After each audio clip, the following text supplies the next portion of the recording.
اعوذ باللہ من الشیطان الرجیم بسم اللہ الرحمن الرحیم۔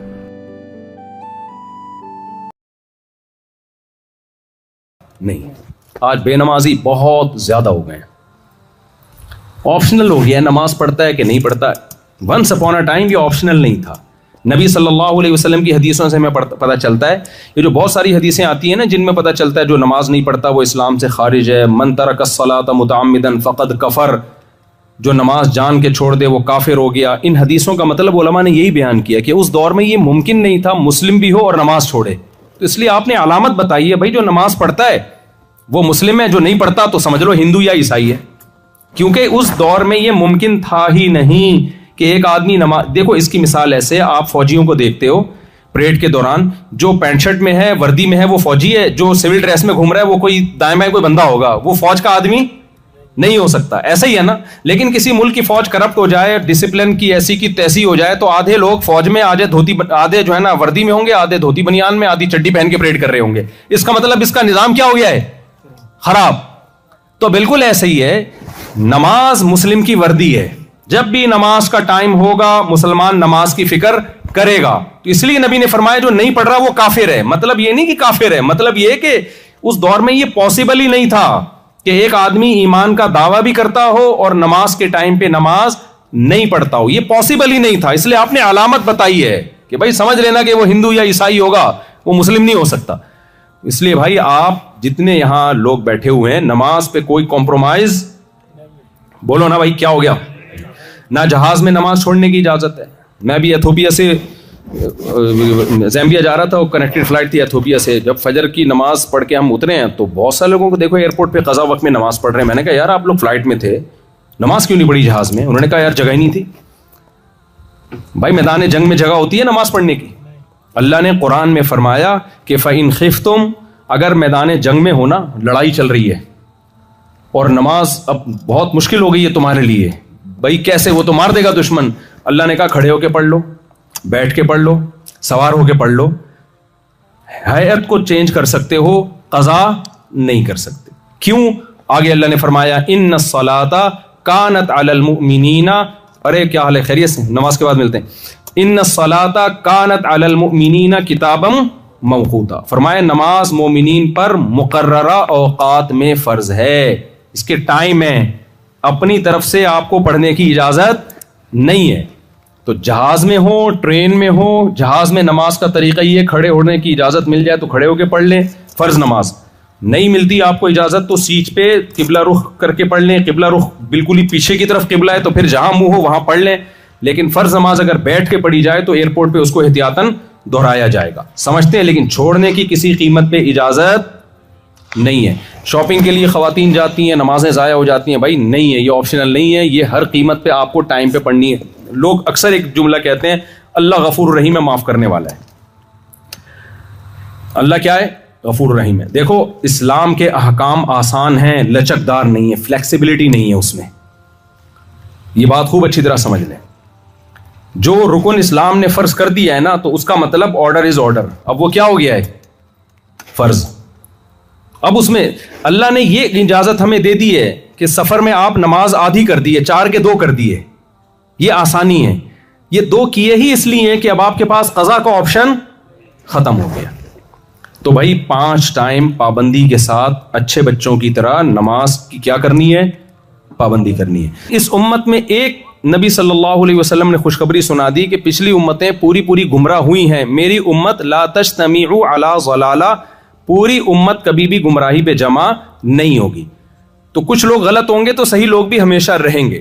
تو یہود و نصارہ میں کچھ گڑبڑیں ہوئیں، لیکن وہی گڑبڑیں ہماری امت میں، اس امت مسلمہ میں بھی پیدا ہوئیں، مگر ان گڑبڑوں کے خلاف رد کرنے والے بھی کہاں پیدا ہوئے؟ اسی امت میں۔ تو وہ گڑبڑیں کیا پیدا ہوئی ہیں؟ جیسے یہود و نصارہ میں عیسائیوں نے خاص طور پر عیسیٰ کو اللہ کا بیٹا بنا کے بھی کہا کہ ہم توحید پرست ہیں، ایسے ہی میرے بھائی مسلمانوں میں بہت سے لوگ ایسے پیدا ہوئے جنہوں نے معبود کا مفہوم ہی لوگوں کے دلوں میں غلط بٹھا دیا اور کہا کہ وہ شرک کرنے کے باوجود کہا کہ ہم ایک خدا کو مانتے ہیں۔ وہ کیسے گڑبڑ ہوئی ہے؟ پہلی بات انہوں نے کہا کہ دیکھو بھائی، انہوں نے کہا کہ اللہ کے علاوہ بھی مدد طلب کرنا جائز ہے، بازاروں سے بھی مدد مانگ سکتے ہو، نبی سے بھی مدد مانگ سکتے ہو، فرشتوں سے بھی مدد مانگ سکتے ہو. جب اس سے کہا گیا بھائی ایاک نعبد و ایاک نستعین، قرآن تو ہم سے دن میں 5 دفعہ یہ معاہدہ کرواتا ہے، اے اللہ ہم تیری ہی عبادت کرتے ہیں اور ہم تجھ ہی سے مدد طلب کرتے ہیں، تو پھر آپ کسی اور سے مدد کیوں مانگ رہے ہو؟ کیوں کہہ رہے ہو یا علی مدد، یا رسول اللہ مدد، یا غوث آدم مدد، اور مزاروں پہ جا کے سجدے کر کے قبروں کو کیوں پکار رہے ہو آپ؟ تو انہوں نے کہا بھائی ہم خدا کو تو ایک ہی مانتے ہیں. اللہ کتنے ہیں؟ دیر از نو گاڈ ایکسپٹ اللہ. ہم کب کہہ رہے ہیں کہ یہ معبود ہیں، یہ خدا ہیں؟ ہم کب ان کی عبادت کر رہے ہیں؟ تو ان سے کہا جاتا ہے بھائی دعا مانگنا بھی تو ایک عبادت ہی ہے. انہوں نے کہا کس نے کہا؟ کون سی ڈکشنری میں لکھا ہے کہ دعا مانگنا عبادت ہے؟ تو ہم نے کہا بھائی قرآن کہہ رہا ہے وَمَن يَدْعُ مَعَ اللَّهِ إِلَٰهًا آخر، جو اللہ کے علاوہ کسی اور کو پکارے گا اس کا انجام اچھا نہیں ہے. ایاک نعبد و ایاک نستعین، ہم تجھ ہی سے مدد طلب کرتے ہیں. تو یہ تو قرآن بار بار کہہ رہے بھائی عبادت اور مدد کس سے ہوگی؟ بھائی حدیث میں آتا ہے الدعاء مخ العبادہ، دعا تو عبادت کا جزو اعظم ہے. عبادت کی سب سے بڑی قسم کیا ہے؟ بول لیں نا، دعا ہے. تو دعا عبادت ہی ہے. تو انہوں نے کہا بھائی دعا عبادت جب بنے گی جب ہم اللہ کے علاوہ کو پکاریں یہ سمجھ کے کہ یہ خود ہماری مدد کرتے ہیں. ہم کہتے ہیں کہ ہم ان کو پکاریں گے، اللہ نے ان کو اختیارات دیے ہوئے ہیں. جیسے حکومت اختیارات بانٹتی ہے نا، دیکھو پاکستان میں پانی کا وزیر الگ ہے جس کا کام ہے پانی نہیں دینا، یعنی دینا. گیس کے وزیر، سوئی گیس کے وزیر الگ ہے نا، جو بھی مختلف، مجھے تو وزارتوں کی پوری قسموں کے نام نہیں آتے. گٹر کے ڈھکنوں کے وزیر الگ ہیں. جتنے زیادہ وزیر ہیں اتنے ہی مسائل کھڑے ہوتے ہیں. لیکن خیر یہ تو دنیا میں ہوتا ہے نا. لیکن وہ کہتے ہیں دیکھو بھائی اللہ تعالیٰ نے اپنی طاقت اور قدرت سے پیغمبروں کو بھی کچھ اختیارات دے رکھے ہیں. یہ تو اللہ کے پاس ہے. بھائی اللہ کہتا ہے بھائی میں نے اولاد دینے کا اختیار فلاں کو دے رکھا ہے، میں نے جاب دینے کا اختیار فلاں کو دے رکھا ہے، میں نے فلاں کو اختیار فلاں کو دے رکھا ہے. تو اللہ اگر کسی کو اختیار دے تو ہم اللہ کو مانگیں یا اس سے مانگیں تو اس سے کوئی فرق نہیں پڑتا. تو خوب اچھی طرح سمجھ لیں یہ وہی گڑبڑ ہے جو کس نے کی تھی؟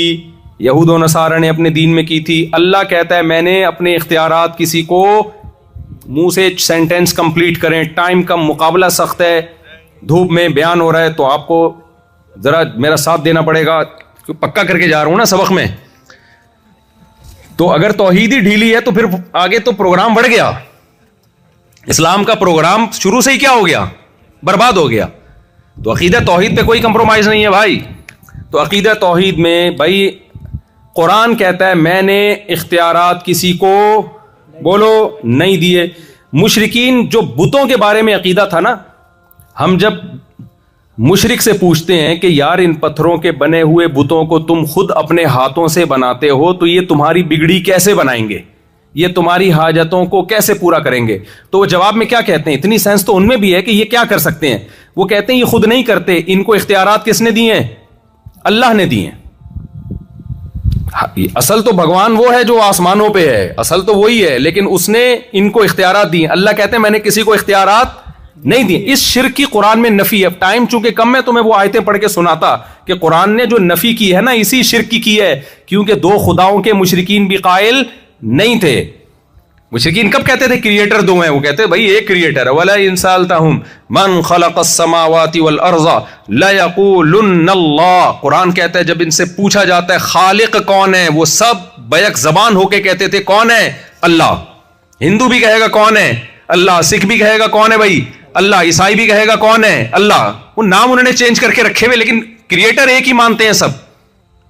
تو کریٹر کو ایک ماننے سے آپ توحید پرست نہیں بن جاتے. آپ کو یہ ماننا پڑے گا کہ میرے سارے مسائل کا حل صرف اور صرف اور صرف کس کے پاس ہے؟ اللہ کے پاس ہے. یہاں جلدی سپیڈ میں ہوں چونکہ میں ایک اور اشکال، بعض حضرات پھر اس پہ ایک اشکال اٹھاتے ہیں بھائی کہ اگر اللہ کے علاوہ کسی سے مدد مانگنا حرام ہے تو پولیس سے کیوں مدد مانگتے ہو؟ اب دیکھو سیکیورٹی گارڈ ہے نا، مدد لے رہے ہیں ہم ان سے، بھائی دائیں بائیں سے کوئی ایسی حرکت کرنے کی کوشش نہ کرے جو کینیڈا میں آپ کے وقار کے خلاف. تو سیکیورٹی گارڈ ہو گئے نا، مدد طلب کی نا ہم نے سیکیورٹی گارڈ سے. بھائی ہم جب سیلاب میں ڈوب رہے ہوتے ہیں پولیس سے مدد طلب کرتے ہیں، غوطہ خوروں سے مدد طلب کرتے ہیں، بیمار ہوتے ہیں ڈاکٹروں سے مدد طلب کرتے ہیں. تو جب ڈاکٹر آپ کی مدد کر سکتا ہے تو پیغمبر کیوں نہیں کر سکتے, اور جو ہے وہ قبر میں بابا کیوں نہیں کر سکتے؟ تو خوب سمجھ لیں, there are two types of help. مدد کی کتنی قسمیں ہیں؟ دو. ایک مدد وہ ہوتی ہے جو اسباب سے ہٹ کے ہوتی ہے, جس کی کوئی لاجک نہیں ہوتی. ایک مدد وہ ہوتی ہے جو اسباب کے تحت ہوتی ہے. سمجھ رہے ہیں کہ نہیں سمجھ رہے؟ جس کی کوئی سائنٹیفک لاجک ہوتی ہے. مثال کے طور پر میں آپ سے کہتا ہوں پانی میں ڈوب رہا ہوں, میں کہتا ہوں میری مدد کرو, مطلب کیا ہوتا ہے؟ ہاتھ آگے بڑھاؤ, میں بھی کیا کروں گا. ایک آدمی نا ریونڈ میں وہیں گٹر میں گر گیا, وہ نہیں وہ گٹر, ایک سچا واقعہ یہ. ریونڈ میں وہ باہر نکلا تو اب کیا کرو, چٹکلا بہت زور سے آتا ہے تو پھر نکالنا پڑتا ہے. وہ ریونڈ میں وہ آدمی گٹر کے میں پانی میں گر گیا, تو جو اس کے ساتھی تھے نا, بڑا گاؤں کا دیہاتی سیدھا سادہ آدمی تھا, کہتے ہیں ہم نے ہاتھ دے کے اس کو گٹر سے باہر نکالا تو اس ہاتھ چھوڑ کے دوبارہ گر گیا. ہم نے کہا کیا ہوا؟ کہہ رہے چپل رہ گئی ہے اندر, میری چپل اندر رہ گئی. تو اب دیکھو, اس نے ہاتھ دیا مدد کے لیے اور سامنے والے نے ہاتھ پکڑ کے باہر نکالا. یہ مدد اسباب کے تحت ہے, یہ اسباب سے ہٹ کے نہیں ہے. عیسیٰ علیہ الصلوۃ والسلام حضرت مریم کے بطن سے پیدا ہوئے بغیر باپ کے, سائنٹیفکلی ممکن ہے یہ نہیں. یہ جو کام ہے یہ کون کر سکتا ہے؟ اللہ. تو اسباب سے ہٹ کے جو پکارا جائے گا وہ کس کو پکارا جائے گا؟ اللہ کو. اور جو ہم اسباب کے تحت پکارتے ہیں, مدد لیتے ہیں, وہ جس کی کوئی لاجک ہوتی ہے, وہ مدد وہ والی مدد نہیں ہے جو شرک کے زمرے میں آتی ہے. یہ کلیئر ہو گیا؟ کیونکہ اسپیڈ تھوڑی فارورڈ کا بٹن میں نے دبایا ہوا ہے نا اپنا, تو اس لیے جلدی جلدی میں چاہ رہا ہوں کہ پوری بات آ جائے آپ کے سامنے. بعض لوگ اس پہ بھی اشکال کرتے ہیں کہ بھائی فرشتے بھی تو کام کرتے ہیں. تم کہتے ہو بھائی اللہ تعالیٰ نے اختیارات نہیں دیے, تو فرشتوں کو بھی تو بہت سارے اختیار دیے ہیں. موت دینے کا اختیار کس کے پاس ہے؟ وہ جو فرشتہ آتا ہے نا موت کا, جب وہ آتا ہے آدمی پوچھتا ہے بھائی کس سلسلے میں حاضر ہوئے, تو بتاتا ہے آپ کی موت لینے کے سلسلے میں حاضر ہوا ہوں میں. تو وہ بھی تو موت کا فرشتہ ہے. وہ بھی جب وہ موت اور زندگی اس کے ہاتھ میں ہے, تو پیغمبروں کے ہاتھ میں بھی موت اور زندگی کیوں نہیں ہے؟ تو اس کا جواب خوب سمجھیں. کسی سے کام لینا الگ بات ہے, کسی کو کسی کام کا اختیار دے دینا الگ بات ہے. دیکھو, میں اگر پین سے لکھتا ہوں کوئی تحریر, تو قلم سے میں کام لے رہا ہوں, لکھنے کا رائٹ اور اختیار قلم کے پاس نہیں ہے. تبھی آپ کچھ لکھواؤ گے تو مجھے کہو گے, قلم کو تھوڑی کہو گے. آپ نے کہا کہ بھائی اس دن مفتی صاحب پین سے کچھ لکھ رہے تھے, تو یہ پین بڑا زبردست لکھتا ہے بھائی, مفتی صاحب نے آئی لو یو لکھ کے دیا تھا اس میں. تو آپ گئے پین کے پاس, یار تم نے اس دن آئی لو یو لکھا تھا, یا اپنی ہونے والی کے پاس گئے. شروع میں وہ جب آئی لو یو بولتی بہت اچھا لگتا ہے, جب ہو جاتی ہے اس کے بعد پھر اگر اچھا لگے تو پھر یہ سچی مچی کا ہوتا ہے. تو آپ نے کہا یار دوبارہ یہ لکھ, تو قلم کیا کہے گا؟ بھائی یہ میرے لیے پاسبل نہیں ہے. آپ کو یار اس دن تو نے لکھا تھا. بھائی لکھا میں نے نہیں تھا, کاتب جو رائٹر ہے اس نے لکھا تھا, لکھنے کا کام مجھ سے لیا تھا, لہذا پکارا رائٹر کو جائے گا, قلم کو پین کو نہیں پکارا جائے گا. سمجھتے ہو گے نہیں سمجھتے؟ تو اللہ فرشتوں سے بعض دفعہ کام لے لیتے ہیں, اور خضر علیہ السلام سے بھی اللہ نے کچھ کام لے لیے, لیکن کام لینا الگ چیز ہے. اختیارات کس کے پاس ہیں؟ اللہ کے پاس. لہذا عزم کرو کبھی بھی اللہ کے سوا اپنی دعاؤں میں, حاجتوں میں کسی کو کبھی بھی ہم نہیں پکاریں گے. اچھا ایک چیز شرک تو نہیں ہے, لیکن شرک کی طرف لے کے جاتی ہے. کوئی بھی کام جو آپ الوجیکل کرتے ہو نا, وہم اور توہمات کی بیس پہ, کیونکہ شرک بھی ایک وہم ہے نا. بھائی پتھر کا بت بنا دیا آپ نے, فرض کر لیا کہ اللہ نے اس کو اختیار, کہاں سے فرض کر لیا بھائی؟ اس کی دلیل کیا ہے آپ کے پاس؟ ہو سکتا ہے مے بھی, سمجھ رہے ہیں؟ تو فرضی دنیا میں سے اسلام ہمیں کیا کرتا ہے؟ پورا اشارہ کر کے بتا رہا ہوں کیا کرتا ہے, پھر بھی نہیں نکالتا ہے نا باہر فرضی دنیا سے اسلام ہمیں. تو یہ جو جن چڑیل بھوت ٹونے ٹوٹ کے فلانے نے کچھ کر دیا اور اس کے لیے پھر آپ عاملوں کے پاس جا کے علاج کر رہے ہو, یہ منجن بھی صرف مذہبی لوگوں کا ہے. آپ کو انگریزوں میں یہاں کینیڈا پہ کوئی جن چڑیل بھوت کبھی بھی نظر, میں جنات کے وجود کا قائل ہوں, ایسا نہ ہو کہ آپ میری طرف نسبت کر دیں, لیکن یہ جن چڑیل بھوت نہ جاپانیوں پہ کبھی آئیں گے, نہ کسی گورے پہ, نہ کسی گوری پہ. تو یہاں ہماری مسلم خواتین بیٹھی ہوئی ہیں, یہ جہاں مذہب ہوگا نا, مذہب کا غلط استعمال کیا جاتا ہے اس میں. روحانی عامل ہیں جن بھگانے کے لیے, چڑیلیں بھگانے کے لیے, یہ چیزیں اب ان ملکوں میں بھی بہت تیزی سے پھیل رہی ہیں, انگریزوں میں نہیں تھی. آپ کسی روحانی عامل کو لے آؤ, جن اتارنے والا, کسی گورے پہ جن نہ آیا تو میرا نام بدل دینا. اس لیے اپنے آپ کو, اپنی نسلوں کو, اپنے بچوں کو, اپنی خواتین کو یہ روحانی عامل, تعویذ گنڈوں والے, ان سے آپ لوگوں نے اپنے آپ کو کیا کرنا ہے؟ دور رکھنا ہے. کبھی بھی ان کو جن آ بھی جائے نا تو بھی نہیں ان کے پاس جانا. آیت الکرسی پڑھ کے دم کرے, بھاگ جائے ٹھیک ہے, نہیں بھاگے اور بیگم پہ آ جائے تو خود ہی بھگتے گا وہ. بیگم پہ جن آ جائے نا تو خود ہی بھگتے گا وہ, ٹھیک ہے نا, تو وہ خود ہی بھاگ جائے گا انشاءاللہ تھوڑے دنوں میں. تو یہ میں مذاق کر رہا ہوں, خواتین بیان سننی پھر وہ غصہ کرتی ہیں ہمارے خلاف بول رہے ہیں, یہ مذاق تھا. اس سے پہلے جو بیان تھا وہ سیریس تھا. اچھا بھائی, تو جن, چڑیل, بھوت, تعویذ, اس بحث میں مت پڑو کہ جائز ہے یا ناجائز, اس بحث میں مت پڑو, کیونکہ میں جلدی جلدی آپ کی خدمت میں کچھ باتیں رکھنا چاہ رہا ہوں. اللہ کرے آپ میری باتوں کو فالو کر لیں. کبھی بھی اس چڑیل بھوت کے چکر میں بولو نہیں آنا. زندگی خوشیوں کی گزرے گی, کبھی جن چڑیل بھوت قریب بھی نہیں پھٹکے گا. یہ آتا ہی انہی لوگوں کے پاس ہے جو ان چیزوں پہ یقین کرتے ہیں. ایک آدمی نے مجھے کہا میری آنکھیں ایک دم بیٹھے بیٹھے اندھی ہو گئی تھی, ایک میں عامل کے پاس گیا, اس نے دم کیا, میری آنکھیں لوٹائیں. میں نے کہا اندھی ہوئی اس لیے تھی کہ جن کو پتا تھا تو اس عامل کے پاس جائے گا, تو اس نے کچھ کر دیا ہوگا یا تیرا وہم ہوگا. جن کو پتا ہوتا ہے نا یہ کبھی بھی روحانی چکروں میں پڑے گا ہی نہیں, تو جن اس پہ آتے ہی نہیں ہے. یہ میرے پاس کئی واقعات ہیں یہ سمجھانے کے لیے, لیکن ابھی ٹائم بہت کم ہے, اسپیڈ تھوڑی سی ہماری زیادہ ہے. تو عاملوں کے چکر میں کبھی بھی نہیں پڑنا. وہ اکثر میں ایک واقعہ سناتا ہوں کہ وہ ایک صاحب نے مجھے کہا کہ میرا آدھا دھڑ فالج ہو گیا ہے نا, تو آدھا دھڑ ہی ہوتا ہے فالج. تو انہوں نے کہا کہ وہ کسی نے مجھے کہا کہ بابا کے مزار پہ جاؤ تو وہ ٹھیک کر دیں گے. میں نے کہا ان کے تو دونوں دھڑ کام نہیں کر رہے, تبھی وہ بیچارے خبر میں گئے ہیں. تو جس کے دونوں دھڑ کام نہیں کر رہے وہ آدھے دھڑ والے کا دھڑ ٹھیک نہیں کر سکتا. تو اپنے آپ کو اس عذاب سے کیا کرو, نکالو. خواتین بھی بیٹھی ہوئی ہیں, دیکھو یہ دماغ سے نکال دو کہ بہو نے ساس پہ کچھ کیا, جٹھانی نے فلاں پہ کچھ کیا. نہیں ہوتا, یہ اتنا ہلکا پھلکا کیس نہیں ہے. نبی صلی اللہ علیہ وسلم پہ جو جادو کا اثر ہوا تھا اس کی ایک وجہ تھی کہ لوگ آپ کو جادوگر کہتے تھے, تو اللہ نے ہونے دے دیا تھا اثر تھوڑا سا. ورنہ یہ جادو ٹونے ایسے نہیں ہے بچوں کا کھیل کہ کوئی بھی کسی پہ کر دے فوراً ہو جائے. یہ ہوتا انہی لوگوں پر ہے جو ان چیزوں پہ یقین کرتے ہیں, جو نہیں کرتے ان پہ کچھ بھی نہیں ہوتا. میں عاملوں کے خلاف 20-25 سال سے بول رہا ہوں. یہ جو جن چڑیل بھوت بھگانے والے جادوگر ہیں نا, آج تک میرا ایک بال بھی سفید نہیں کیا. داڑھی کے بال میرے کچھ سفید ہیں, وہ تو ظاہر ہے عمر کا تقاضا ہے. سر کے بال ابھی تک انہی کی مخالفت کی وجہ سے کالے ہیں. حالانکہ 50 سال میں آدمی کے سر کے بال سفید ہو جاتے ہیں, لیکن میں ان کی مخالفت اتنی کرتا ہوں کہ اللہ نے میرے بال سفید ہی نہیں ہونے دیے سر کے. اس لیے نہیں ہونے دیے کہ یہ بولیں گے ہم نے کی ہیں.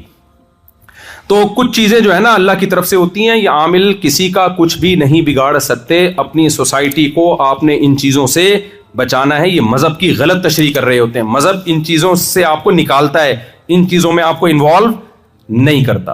کوئی مسئلہ ہو سورہ فلق سورہ ناس پڑھ کے بس دم کر دیں, اس سے زیادہ آگے نہ جائیں ان چیزوں میں. تو یہ پہلی بات تو ہو گئی عقیدہ توحید. یہ کلیئر ہو گیا نا مسئلہ عقیدہ توحید کا. اس کے بغیر یہ اتنا سخت مسئلہ ہے اسلام میں. دیکھو یہ غیرت کا مسئلہ ہے. آپ کہہ سکتے ہو یار بھائی اللہ اتنا سینسیٹیو کیوں ہے عقیدہ توحید میں, کہ اللہ نے کہا میں مشرک کی کسی صورت میں بخشش نہیں کروں گا, کچھ بھی ہو جائے, وہ کتنی تہجد پڑھے, کتنی نمازیں پڑھے. بھائی وجہ اس کی ہے کہ اللہ غیرت والا ہے. دیکھو عورت اپنے شوہر سے کہے کہ بہت خدمت کرے آپ کی, میں بہت خدمت کرتی ہوں, یا بیٹا اپنے باپ سے کہے ابا آپ کی میں بہت خدمت کرتا ہوں بہت زبردست, لیکن میرے فلاں بھی میرے ابا ہیں, فلاں بھی میرے ابا ہیں. ابا کہے گا سب کچھ برداشت ہے, باپ ہونے میں شرک, بولو شرکت برداشت نہیں. عورت اپنے شوہر میں شرکت کر لے تو شوہر برداشت کر لے گا. اگر کر لے گا تو اس کا مطلب وہ پھر تھوڑا غیرت ویرت کا تھوڑا سا مسئلہ چل رہا ہے اس کے, ٹھیک ہے نا. اگر غیرت ہے تو وہ بد اخلاقی برداشت کر لے گا. بھائی وہ یہ نہیں کہے گا کہ میں بھی تمہارا شوہر اور فلاں بھی, میں نام لے لوں گا, وہ اکثر بیانات میں نام لے لیتا ہوں. نہیں وسیم کا نام ایسے موقع پہ مناسب نہیں ہے, ٹھیک ہے. تو عورت شوہر کبھی شرکت برداشت کرے گا؟ بھائی سربراہ کبھی بھی شرکت برداشت نہیں کرتا. تو اللہ کہتا ہے بھائی سب کچھ گناہ جو بھی ہو توبہ کرو, معاف کر دوں گا, اصلاح کی کوشش کرو, لیکن میں اپنے ساتھ شرک کسی قیمت پہ گوارا نہیں کرتا. تو یہ ہے تھوڑا سا مختصر عقیدہ توحید. نماز کے بعد ہے زکوٰۃ. یہ بھی اسلام میں فرض ہے. دیکھو گورنمنٹ کو ٹیکس تو دینا چاہیے, سب دیتے ہوں گے, امید ہے نہیں دیتے تو غلط کرتے ہیں, دے دیا کریں آج سے, کیونکہ آپ کا معاہدہ ہوا ہے, ایگریمنٹ ہوا ہے. اللہ نے حکم دیا ہے کہ مسلمان معاہدوں کو توڑتا نہیں ہے بلکہ معاہدوں کی پابندی کرتا ہے. تو زکوٰۃ یہ اللہ کا ٹیکس ہے. یہ کس کو دینا ہے؟ اللہ کو. تو اللہ نے کہا بجائے اس کے کہ ڈائریکٹ میرے ہاتھ میں پکڑاؤ, تو میری طرف سے فلاں غریب آ رہا ہے اس کو دے دینا. تو تمام فقہا یہی لکھتے ہیں کہ زکوٰۃ ہم جب کسی غریب کو دیتے ہیں تو وہ غریب کو نہیں دیتے, وہ کس کو دیتے ہیں؟ اللہ کو. اللہ نے اس کو وکیل بنایا ہوا ہے, وکیل بالقبض. جیسے آپ کی پیمنٹ تھی, آپ نے 1 کروڑ روپے دینے تھے وسیم بھائی. اب وسیم بھائی کا مثال ٹھیک ہے, آپ نے وسیم بھائی کو دینے تھے, وسیم بھائی مارکیٹ سے شارٹ تھے, انہوں نے فون کیا غفار کو کہ یار میری طرف سے 1 کروڑ روپے پکڑ لے. آپ نے غفار کو پکڑا دیے تو ادائیگی ہو گئی نا. کیا خیال ہے بھائی؟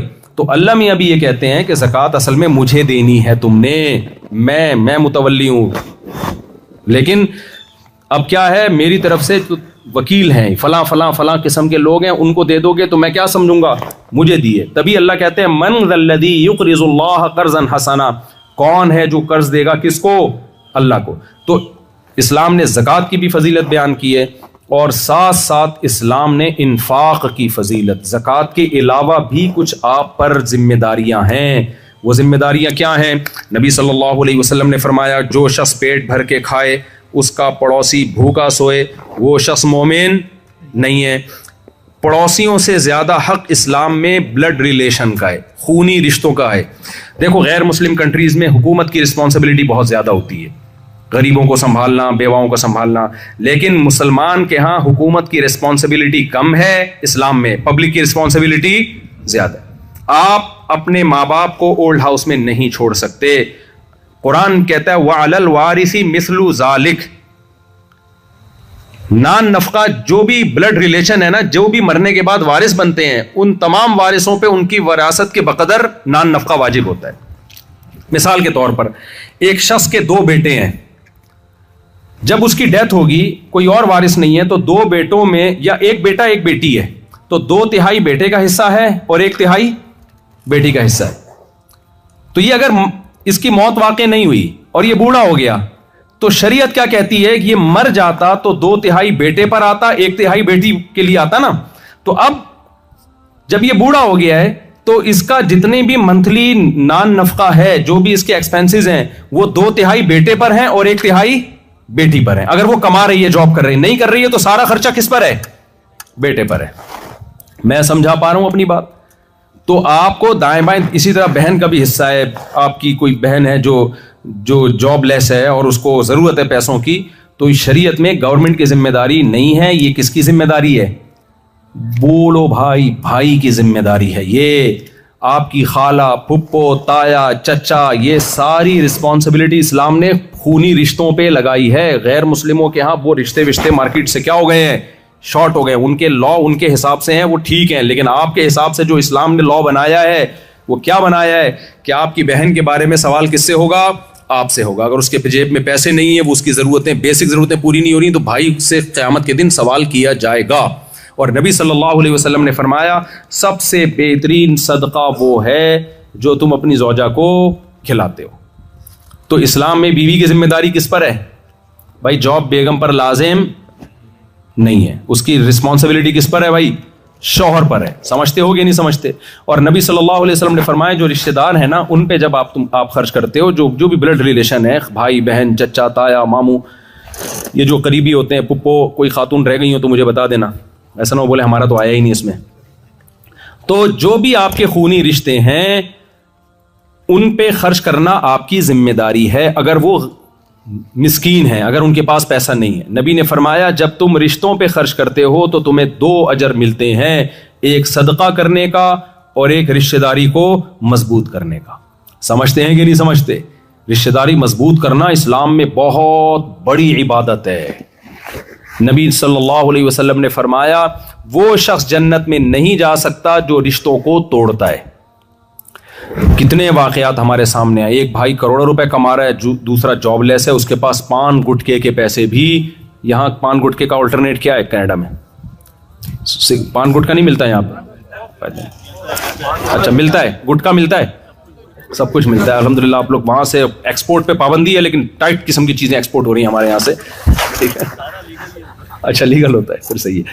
خیر, ایک بھائی کروڑوں روپے کما رہا ہے, دوسرے کے پاس پان گٹکے کے پیسے بھی نہیں ہوتے. یہ تو ایک مثال ہے, پان گٹکے کے لیے نہ دیں آپ اس کو پیسے, لیکن اس کی ضرورت پوری کرنا یہ بھائی کے ذمے ہے. یہاں پر لوگ آ کے لبرلزم کی طرف زیادہ چلے جاتے ہیں. بالکل وہ کہتے ہیں گورا جب لائف کو ایسا انجوائے کر رہا ہے تو اس کے تو ذمے نہیں ہے میں اپنے بھائی کو دوں پیسے, تو ہم بھی ویسے ہی لائف اسٹائل ہو. بھائی صاحب آپ مسلمان ہو, آپ کو گورے کو فالو نہیں کرنا, بلکہ آپ کو گورے کو بتانا ہے کہ بھائی یہ اسلام کیا حسن ہے. اسلام میں ذمہ داری کس پر ہوتی ہے؟ بھائی کی ذمہ داری, بہن کی ذمہ داری کس پر ہے؟ بھائی پر ہے. ایک کما رہا ہے تو اس کے ذمہ ہے کہ وہ دوسرے کا خیال کرے, اس سے مانگے بغیر اس سے پوچھے. ہم نے علماء کو دیکھا ہے اپنے بہن بھائیوں پہ خرچ کرتے ہوئے. واقعات سناؤں گا تو بڑا ٹائم ہو جائے گا, تو وہیں سے ہمیں پتہ چلا کہ بھائی یہ بھی اسلام کا ایک آرڈر ہے.